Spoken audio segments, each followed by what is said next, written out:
Bonjour à toutes et à tous. Deuxième vidéo sur cette chaîne YouTube pour vous expliquer un peu comment ça va se passer pour la première vidéo de pratique de Kundalini Yoga pour la nouvelle lune du 20 novembre en Scorpion.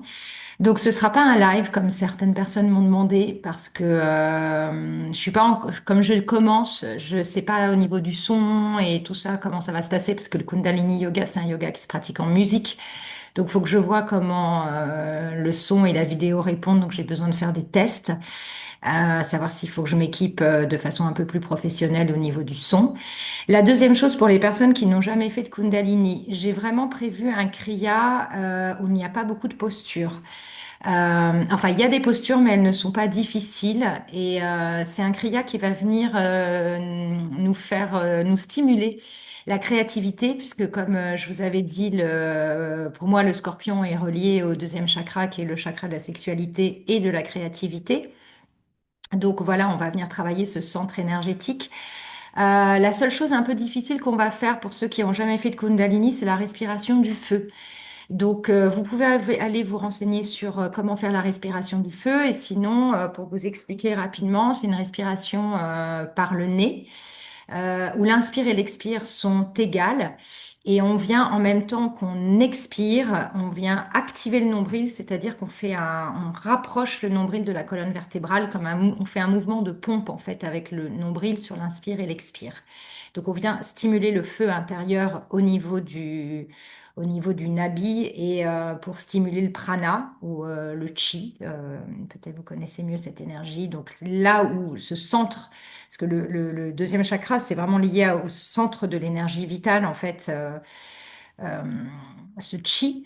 Donc ce sera la seule chose un peu difficile qu'on va faire. La deuxième chose aussi quand même qu'on fait en Kundalini, c'est les verrous énergétiques, donc les bandhas. Il y a trois bandhas, mais on va en activer qu'un seul, qui est le Mula Bandha, le verrou racine. Donc quand je dirais, là on va le faire que sur des rétentions d'air, puisqu'on fait des rétentions d'air en Kundalini. C'est plus des suspensions d'ailleurs. Il s'agit d'inspirer et de suspendre le souffle, de retenir comme ça, comme si on n'avait plus d'air.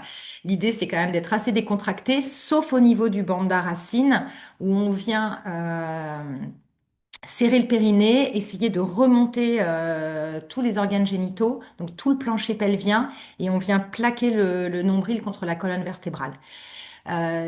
C'est une façon de garder l'énergie qu'on a activée par la respiration ou par la posture d'avant à l'intérieur de nous, puisque il est dit en yoga on a des fuites énergétiques, notamment par la racine. Du coup, on a un autre verrou au niveau du cou aussi et un autre verrou au niveau de l'estomac, du plexus, etc. Mais ils sont beaucoup plus compliqués à pratiquer. Donc, Mula Bandha, c'est vraiment le verrou qu'on pratique le plus. Donc, l'idée, c'est de garder cette énergie à l'intérieur de nous et de la faire monter le long de la colonne vertébrale jusqu'au sommet de la tête.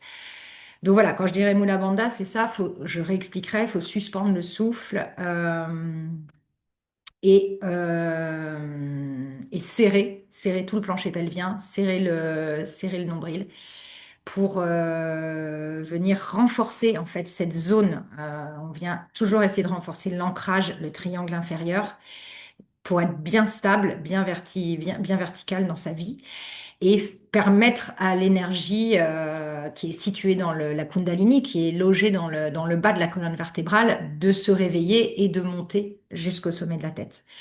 Voilà, c'est à peu près les deux choses un peu compliquées qu'on va faire. J'ai essayé de choisir aussi un kriya qui soit pas trop long, pas trop exigeant pour que vous ayez envie de le faire tous les jours. C'est un peu l'idée. Ou presque tous les jours. Si vous n'avez pas l'habitude de pratiquer tous les jours, c'est pas forcément évident, mais je vous invite à le faire pour observer comment ça change votre journée. Je vous conseille de le faire le matin au réveil.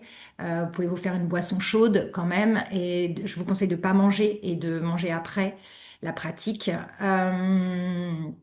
Et voilà, de voir comment ça transforme cette petite routine, votre état d'esprit, votre état physique et le démarrage de la journée.